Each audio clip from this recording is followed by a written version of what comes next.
বেঈমান কাফেররা দাঁড়িয়ে ইসলামের উপরে আঘাত হানছে।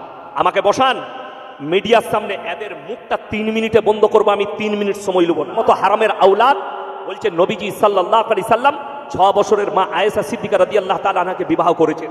আমি আপনাদেরকে দলিল দিয়ে যাচ্ছি, কোন বাপের বেটা ডাক্তার, মাস্টার, উকিল, ব্যারিস্টার আর কোন শিক্ষিত এমএসসি, বিএসসি, বিকম যদি থাকেন, স্টেজে উঠে এসে আমার প্রমাণটা কেটে যান, আমি প্রমাণ দিচ্ছি। আমাদের দেশের বিখ্যাত লোক যাদের ছবিগুলো হেডমাস্টারের মাথার উপরে টাঙানো থাকে, ঈশ্বরচন্দ্র বিদ্যাসাগর কলেজের প্রফেসরের মাথার উপরে ছবি টাঙানো থাকে, কবিগুরু রবীন্দ্রনাথ ঠাকুরের ছবি প্রফেসর আর হেডমাস্টারের মাথার উপরে অফিসে টাঙানো থাকে। তাদের জন্ম মৃত্যু দিবস পালন হচ্ছে না হয়নি।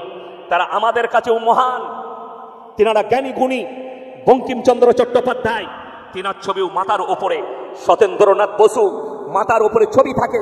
আপনার জানা আছে নবীজি সাল্লাল্লাহু আলাইহি সাল্লাম 6 বছর বয়সে মা আয়েশা সিদ্দিকা রাদিয়াল্লাহু তাআলা আনহাকে বিবাহ করেছেন। 9 বছর বয়সে সংসার শুরু করেছেন। আল্লাহর নবী 11টা বিবাহ করেছেন, তার মধ্যে 10টা বিধবাকে, জোরে বলুন সুবহানাল্লাহ, 10টা বিধবাকে নবীজি দেখিয়েছেন। বিধবাটা ডাস্টবিনে ফেলার জন্য নয়, জিনা করার জন্য নয়, রাস্তায় ঘুরে বেড়াবার জন্য নয়। অনেকজন এতেরাজ করছে, আমি বলিনি। একজন বাবা আছে খুব সুন্দর কথা বলে, ধীরেন্দ্র শাস্ত্রী, বাগেশ্বর ধাম বাবা। তাকে একজন প্রশ্ন করছে, আরে বাবা শ্রী কিষান জি কে কিতনে পত্নিয়াं थी? তিনি উত্তর দিচ্ছেন 16,108 বিবিয়া थी। 16,108টা বিবি ছিল শ্রী কিষান জির। আমরা তার বিরুদ্ধে বলতে পারি না, যে বলবেন অপরাধ করবেন। ওয়ালা তাসুব্বুল্লাযীনা ইয়াদউনা মিন দুনিল্লাহি ফায়াসুব্বুল্লাহা আদওয়াম বিগাইরি ইলম। এই কথাটার উপরে প্রত্যেকটা মুসলমানকে আমল করতে হবে যদি মুমিন হয়ে থাকে। কেন? আল্লাহ তাআলা বললেন তোমরা কারো দেবদেবীকে গালি দিও না, কারো ধর্মকে গালি দিও না। শ্রী কিষানজি 16,108টা বিবাহ করেছেন। সেই সম্পর্ক, সেই ব্যাপারটা তিনি জানবেন, সেটার উপরে কারোর অভিযোগ করা যাবেন না। তিনারা মহান মানুষ ছিলেন, কেন করেছেন, কি ব্যাপারে করেছেন, এর উপরে কি ব্যাখ্যা আছে, তিনাদের ধর্ম দিয়ে যারা চর্চা করে তারাই বলবেন। আল্লাহ নবী সাল্লাল্লাহু আলাইহি সাল্লাম 11টা বিবাহ করেছে। তোমাকে কে সমালোচনা করার অধিকার দিল যে রসুলের বিরুদ্ধে আঙ্গুল তুলবে? আল্লাহ নবী 6 বছর বয়সে মা আয়েশাকে বিবাহ করেছেন, 9 বছর বয়সে সংসার শুরু করেছেন।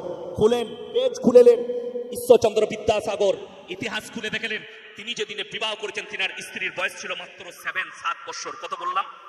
7 বছর। কবিগুরু রবীন্দ্রনাথ ঠাকুর যেদিনে বিবাহ করেছেন তিনার স্ত্রীর বয়স ছিল 11 বছর। সব থেকে কম বয়সে বিবাহ করেছেন বঙ্কিমচন্দ্র চট্টোপাধ্যায়, যেদিনে বিবাহ করেছেন ওনার স্ত্রীর বয়স ছিল মাত্র 5 বছর। আরো নোট আছে দামি দামি লোকদের, স্বামী বিবেকানন্দ থেকে শুরু করে সতেন্দ্রনাথ বসু থেকে শুরু করে সবারই নোট আমার কাছে মোবাইলে নোট করা আছে। আপনি অবাক হবেন, ইনারা কেউ সব কম বয়সী মেয়েদিকে বিবাহ করেছেন, কিন্তু কেউ তাদের ওপরে আমাদের কোনো অভিযোগ নেই। এটা মাথায় রাখবেন। ঈশ্বরচন্দ্র বিদ্যাসাগর কেন একজন 7 বছরের মহিলাকে বিবাহ করলেন, এটার উপরে যে এতরাজ করবেন সে অপরাধী। আলহামদুলিল্লাহ, এটার বিরুদ্ধে বলার ক্ষমতা কারণ নেই, আমরা বলতে চাই না। কিন্তু নবীজির ওপরে নূপুর শর্মার মতো হারামের আওলাদ, তোমার যদি হিম্মত থাকে তুমি একবার বঙ্কিমচন্দ্র চট্টোপাধ্যায়ের জন্য বলে দেখাও। আর কলকাতায় যতগুলো নাজিয়া ইলাই খানের মতো হারামের আওলাদ, হামারে পাস দলিল লে লো, দলিলটা নিয়ে নাও, আর তুমি কালকে মিডিয়ার সামনে এটা প্রমাণ করে দেখাও, এটার ব্যাখ্যা দাও কেন বঙ্কিমচন্দ্র চট্টোপাধ্যায় 5 বছরের একটা মহিলাকে বিবাহ করেছিল। তাহলেই রসুলেরটা পেয়ে যাবে। আল্লাহ নবী 1400 বছর আগে, আর এরা কতশো বছর আগে, তুমি হিসেবটা করো। এদের লজ্জা শরম হওয়া দরকার। শুনে রেখে দেন, আল্লাহ রসুল সাল্লাল্লাহু আলাইহি সাল্লামকে একজন কাফের মুনাফিক গালি দিলেন। নবীজি উত্তর কি দিলেন জানেন? যে তুমি যখন আল্লাহর রসুলকে গালি দিচ্ছ তুমি নিশ্চয়ই হারামের আওলাদ। সঙ্গে সঙ্গে সে ছুটেছে কোথায়? বাড়িতে। সেই লোক, সে বেঈমান, বাড়ি ছুটেছে নিজের মায়ের কাছে।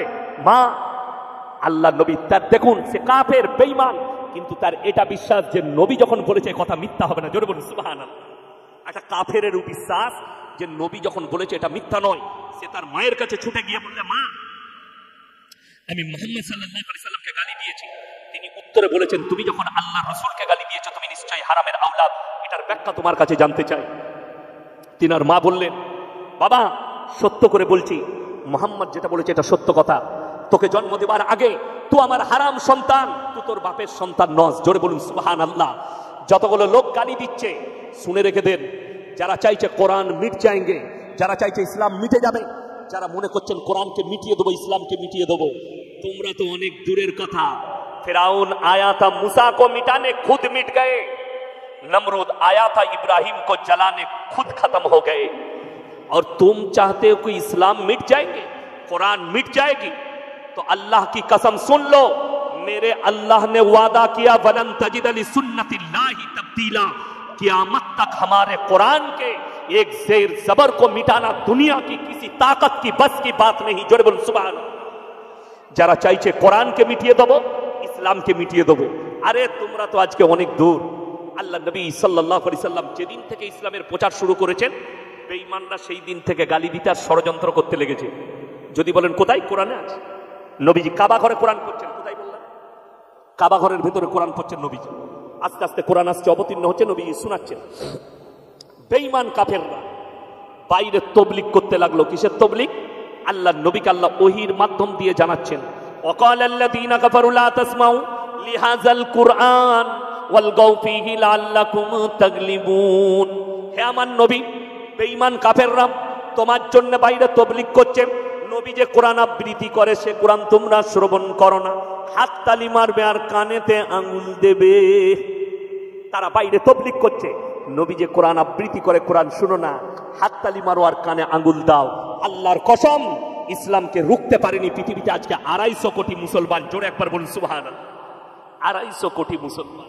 চলুন, আসামের মুখ্যমন্ত্রী জি হিমন্ত বিশ্ব শর্মা জি, তিনি প্রতিনিয়ত বলছেন, সেদিনে একটা ক্লিপ শুনলাম, मेरा लक्ष्य है इस्लाम को मिटाना, मैं चाहता हूं इस्लाम मिट जाएगी, करुणा की तरह मिट जाएगी।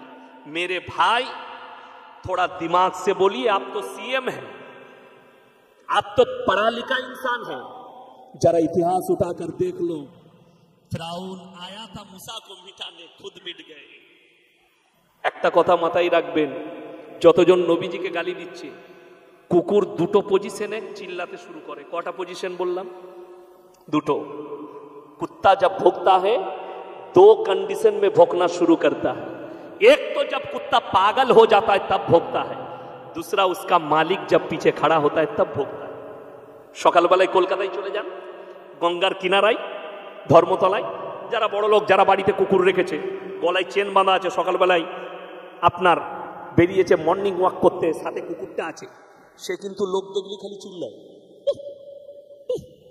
চিল্লাই না চিল্লাই না। সে জানে মালিক আছে আমার সাথে, আমাকে মারতে পারবে না। রাস্তার কুকুর কিন্তু চিল্লাবে না, সে জানে আমি চিল্লালে হয় পাথর মারবে না লাঠি করে মারবে। কথাটা বুঝতে পেরেছেন না? পারেন? समझदारों के लिए इशारा काफी है। कुत्ता 2 टाइम भौंकता है, एक तो पागल हो चुका है या तो उसका मालिक पीछे खड़ा है। जो हमारे रसूल को गाली दे रहा है, मेरे अल्लाह को गाली दे रहा है, या तो ये पागल कुत्ता है या तो इसका मालिक पीछे खड़ा है। समझ लेना, जितना गाली देना है दे लो, लेकिन अल्लाह की कसम इस्लाम नहीं मिट सकता। जरा चाहिए कुरान मिटे जावे, तुम पैसे खबर लेके देखो, तुम लोग से पहले 200 साल तक तुम्हारे नाजायज बाप अंग्रेजों ने यहां राज किया। वो भी चाहता था कि कुरान और मदरसा और मस्जिद और इस्लाम मिट जाए। और गुजरात की गमती नदी के किनारे 10 से 20 लाख कुरान को ढेर लगाकर जला दिया। शाह अब्दुल अजीज मुहद्दिस देहलवी रहमतुल्लाह अलैह ने कहा, अरे ओ अंग्रेजों के बच्चे, तुम समझ रहे हो कि 10 लाख 20 लाख कुरान को जलाकर इस्लाम को और कुरान को मिटा दोगे, तो ये तुम्हारा ख्वाब है। अंग्रेजों ने कहा क्यों? बोले अल्लाह ने तो कुरान को भेजा, लेकिन इस कागज के टुकड़े के अंदर अल्लाह ने हिफाजत नहीं की। अल्लाह ने इसका जिम्मेदारी खुद ली है। इन्ना नहनु नज़्ज़लना ज़िक्रा व इन्ना लहु हाफ़िज़ून। मैंने कुरान को भेजा और कुरान का हिफाजत करने का जिम्मेदारी मैं खुद अल्लाह ले। अगर इसका थोड़ा गौर करेंगे तो देख लीजिए, पूरे हिंदुस्तान के कुरान को मिटा दो, दुनिया के कुरान को मिटा दो, अल्लाह की कसम, अगर एक हाफिज कुरान जिंदा रहा तो फिर 100 करोड़ कुरान छपकर आ जाएगी। जोरे बोलुन सुभान अल्लाह। যদি একটা হাফিজে কোরআন জিন্দা থাকে, যার সিনেতে আল্লাহ 30 পারা কোরআন গেঁথে দিয়েছে, এইরকম 100 কোটি কোরআন ছেপে আসবে। এখানে অনেকজন পড়েছেন চুটি চুটি বই, পদ্মের বই, বন্য পরিচয় পড়েছেন না পড়েননি? আচ্ছা, এমন একটা স্টুডেন্ট উঠে আসুন, মাস্টার উঠে আসুন, ডাক্তার উঠে আসুন, সে যে বইটা পড়েছে পুরোপুরি বিনা ভুলে মুখস্থ করে দিয়েছে। কোনো বই আছে? আরে এইটাই নিয়ে আসো না, বন্য পরিচয়টা বিনা ভুলে মুখস্থ করে শুনিয়ে দাও। আল্লাহর কসম, আল্লাহর কুদরত, কোরআন 30 পারা কোরআন, 114টা সূরা। একজন হাফিজে কোরআন যখন চেষ্টা করে যে এটা আমার সিনের মধ্যে ভরবে, সে যখন পড়তে শুরু করে আল্লাহ তাআলা তার সিনের মধ্যে পুরো কোরআনকে গেঁথে দেয়। জোরে বলুন সুবহানাল্লাহ। বাকি পৃথিবীর কোনো কিতাব সম্ভব নয়। চলুন, কোরআন সত্য না মিথ্যা তার একটা পোক্তা দলিল দিই।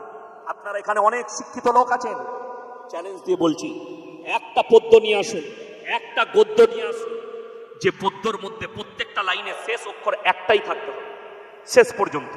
যেমন বলে বন্দে আলিমি আল্লাহকে একটা পদ্য আছে, আমাদের ছোট গায়ে ছোট ছোট ঘর, লাস্টের অক্ষরটা কি এলো বাবা? কথা বলবেন কি? র। থাকি সেটা সবে মেলে নাহি কেউ কর, আবার কি এলো? র। পাড়ার সকল ছেলে মোরা ভাই ভাই, কি এলো? কথা বলে না? হর্ষই পাল্টিয়ে গেল।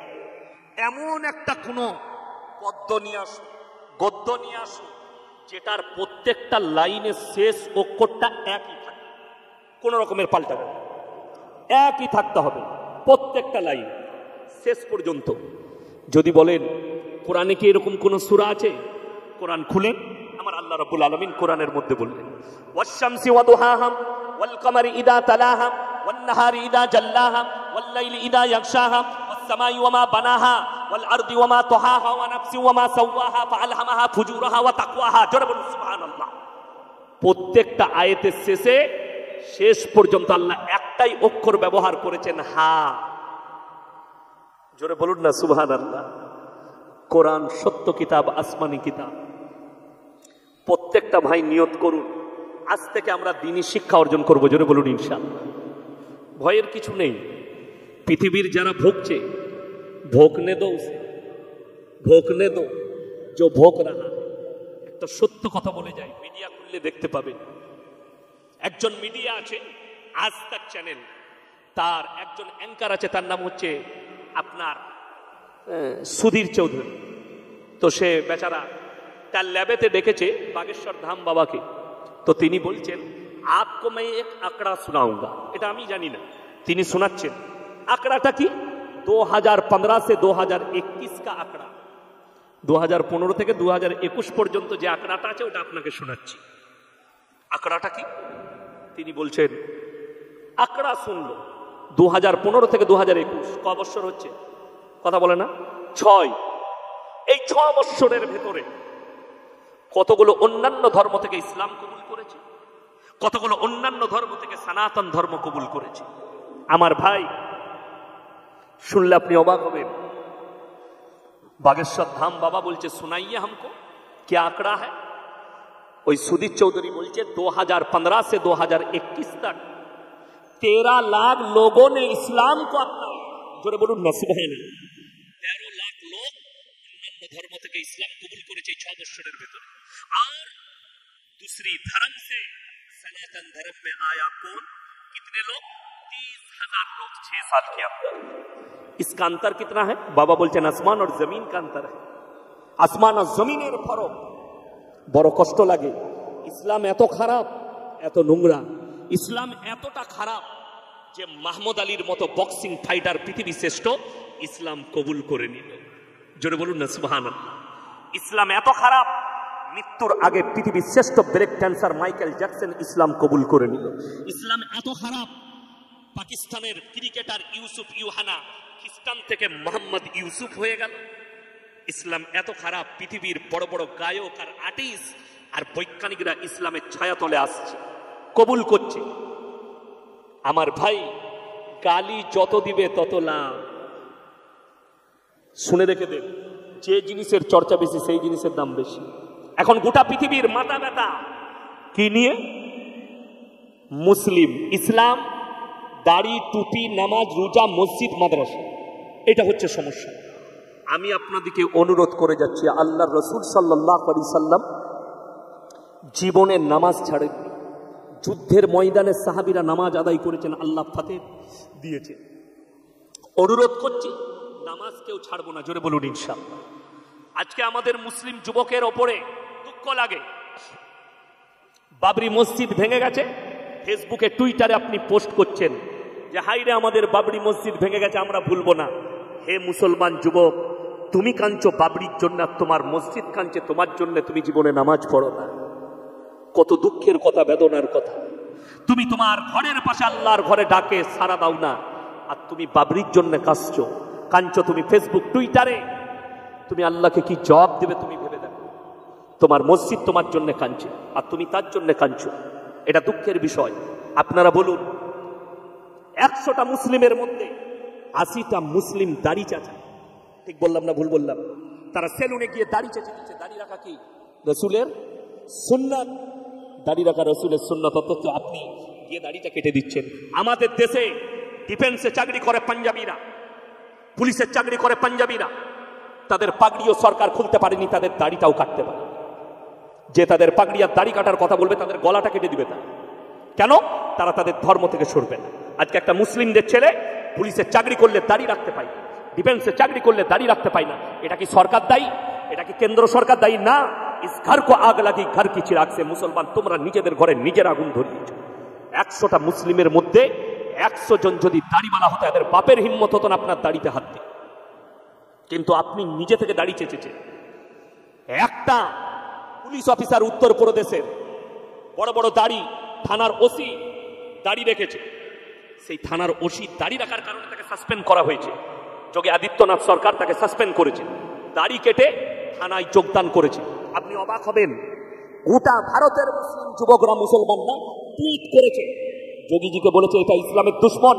যদি একটা মুসলিমের দাড়ি চেঁচে, একটা পুলিশ অফিসারের দাড়ি চেঁচে, যদি যোগী দুশ্মন হয় মুসলমানের, 80টা মুসলমান সেলুনে গিয়ে বসে নিজের দাড়ি চাচ্ছে, এরা কার দুশ্মন আমি তোমাদের কাছে জানতে চাই। কথাটা বুঝাতে পারলাম? আমি গোদা বাংলায় বয়ান করছি, শুদ্ধ বাংলায় নয়। আপনি নিজের ঘরে নিজের আগুন ধরিয়েছেন। আপনাকে নামাজে কেউ বাধা দেয়নি, রোজাতে কেউ বাধা দেয়নি। আজকে নামাজ রোজা না থাকার কারণে নামাজ ফরজ, অথচ আপনাকে দেখিয়ে দেবো এরা নামাজের গুরুত্ব দেয় না। রোজা রাখা ফরজ, রোজার গুরুত্ব নেই। যেগুলো ফরজ ইবাদত, এটার গুরুত্ব নেই। আর আপনাকে দেখিয়ে দিচ্ছি যেগুলো ইসলামের অঙ্গ নয়, করাটা ভালো কাজ, এইটাতে মানুষ গুরুত্ব দিয়েছে। হাওড়া জেলায় দেখিয়ে দেবো নাচতে পাই বলে, ডান্স করতে পাই বলে, ডিজে বাজাতে পাই বলে 12ই রবিউল আউয়ালে ডান্স করে জুলুস বার করছে, অথচ এক ওয়াক্তের নামাজ পড়ে না। কেউ যদি বাপের বেটা মৌলবি বলতে পারে জুলুস বার করা ফরজ, জুলুস বার করা সুন্নত, জুলুস বার করা নফল, জুলুস বার করা ওয়াজিব, আমি আর জীবনে সমাজের বুকে বক্তব্য দেবো না। অথচ হাওড়া জেলার বাগনানে মুসলিমদের ছেলেরা ডিজে বাজিয়ে ডান্স করেছে 12ই রবিউল আউয়াল। আমি হারাম বলার কারণে কোলাঘাটের কাছে এই বাগনানে আমাকে প্রশ্ন দিয়েছে 4-5টা যুবক স্টেজে। কি বলছে? আপনি বলেছেন জুলুস বার করা যাবে না, দলিল কোথায় আছে? আমি তো রসুলের মহব্বতে জুলুস বার করি। মাশাআল্লাহ, খুব ভালো, রসুলের মহব্বতে জুলুস বার করো, নবীজির মহব্বতে জুলুস বার করো, মেনে নিলাম। আমি বললাম এসার নামাজ ক রাকাত পড়েছো? ফরজ নামাজ। আপনারা বলুন এসার ফরজ নামাজ ক রাকাত? 4 রাকাত। আমি যদি আজকে ফতোয়া দিয়ে যাই এখানে হাওড়া জেলায়, কাল থেকে আল্লাহর মহব্বতে 6 রাকাত পড়বে, আপনারা কি চাইবেন? কথা বলে না, কি চাইবেন? হবে নাটা কথা লয়। আমার কাছে আমি যদি জোর করে বলি পড়তে হবে, তা আপনারা আমার কাছে কি চাইবেন? দলিল চাইবেন না? কোরআন হাদিসের দলিল দেন। যদি 6 রাকাত আল্লাহর মহব্বতে 2 রাকাত বেশি নামাজ পড়তে বলার কারণে আপনি পড়বেন না, দলিল চাইবেন, আর রসুলের মহব্বতে আপনি জুলুস বার করবেন, আমি আপনার কাছে দলিল চাইতে পাবো না? কথাটা বুঝতে পেরেছেন না পারেননি? সাহাবীদের থেকে রসুলকে কেউ বেশি ভালোবাসতে পারে? কথা বলে না? সাহাবীদের থেকে মহব্বত রসুলকে কেউ বেশি করতে পারে? কিয়ামত পর্যন্ত পারে না। তাইলে রসুল সাল্লাল্লাহু আলাইহি সাল্লামের সাহাবীরা আগে জুলুস বার করবে, ঠিক কিনা? কথা বলেন। যদি তিনারাও না করেন, তারপরে তাবিন, তাবে তাবিন, 4 জন ইমাম, ইমাম আবু হানিফা রাহিমাহুল্লাহ, ইমাম শাফি, ইমাম মালিক, ইমাম হাম্বল, এরা 4 জন কি নিজের জীবন দশায় কোনোদিন জুলুস বার করেছেন? 4 জন খলিফা, হযরতে আলী, হযরতে উসমানে গনি, হযরতে আবু বকর, হযরতে আপনার উমরে ফারুক রাদিয়াল্লাহু তাআলা, এই 4 জন আমিরুল মুমিনিন, ইনারা কি নিজের জীবন দশায় কোনো জুলুস বার করেছে নবীর জন্মদিনে? যদি কেউ দেখাতে পারে বাপের বেটা মৌলবি, আমি জীবন আর সমাজের বুকে বক্তব্য দেবো না। ইনারা নিজের জীবন দশায় বার করলো না, অথচ তুমি বলছো রসুলের মাহাব্বতে। এই মাহাব্বত করতে গিয়ে কালকে ড্যান্স করেছে আপনার এই বছরে বাগনানে মুসলিমদের যুবকরা ডিজে বাজিয়ে ড্যান্স করেছে। আমার বর্তমান টাউনে হিন্দি গান চাপিয়ে রসুলের নামে ঝান্ডা লেখা নিয়ে তারা ড্যান্স করেছে আর বলছে এটা রসুলের মাহাব্বত। রসুলের মাহাব্বতে যদি ড্যান্স করতে হয় 12ই রবিউল আউয়াল, এটা ফরজ নয়, ওয়াজিব নয়, নফল নয়, অথচ হারাম করে এক ওয়াক্তের নামাজ পড়ে না। আর রসুলের হাদিস, যার নামাজ নাই তার ইসলাম নাই। রসুল সাল্লাল্লাহু আলাইহি সাল্লাম বললেন, যে রোজা রাখে না রমজান মাসে সে যেন আমার ঈদগায় না আসে, অথচ এরা ড্যান্স করছে, এরা নাচ করছে। এইটা হচ্ছে ইসলামের বিকৃত। শুনেলেন, কোরআন শোনাচ্ছে আপনাকে, আল্লাহ রসুলের হাদিস। আখরি জামানায় এক শ্রেণীর আলেম বের হবে যারা আমার কোরআনকে বিকৃত করবে, যারা আমার দ্বীনকে বিকৃত করবে, তারাই হবে জাহান্নামের প্রথম খোরাক। তাদেরকে আগে জাহান্নামে দাখিল করা হবে। এক শ্রেণীর আলেমকেই জাহান্নামের উদ্বোধন করা হবে। আমার মুসলমান ভাই, কান খুলে শুনেলেন, কোরআনে আছে আমি ওই সমস্ত আলেমরা বিপদগ্রস্ত হবে। হুজুররা, কোরআনে আছে ইন্নাল্লাযীনা ইয়াকতুবুনা মা আনজালাল্লাহু মিনাল কিতাব ওয়া ইয়াশতারুনা বিহি থামানান কালীলা উলাইকা মা ইয়াকুলুনা ফি বুতুনিহিম ইল্লান নার ওয়া লা ইউকাল্লিমুহুমুল্লাহু ইয়াওমাল কিয়ামাতি ওয়া লা ইউযাক্কিহিম ওয়া লাহুম আযাবুন আলীম। হে আমার নবী, পৃথিবীর মানুষকে বলে দাও, যারা আমার কোরআনের আয়াতকে লুকিয়ে দেয়, যে হুজুররা নিজেদের পেট চালাবার জন্য তারা নিজেদের পেটেতে আগুন ছাড়া আর কিছু ভরে না, কিয়ামতের দিনে আল্লাহ তাআলা এদিকে কঠিন আযাবে মুবতালা করবেন, আল্লাহ কঠিন আযাবে আটকিয়ে দিবেন। ওই জন্য অনুরোধ করে যাচ্ছি, নামাজের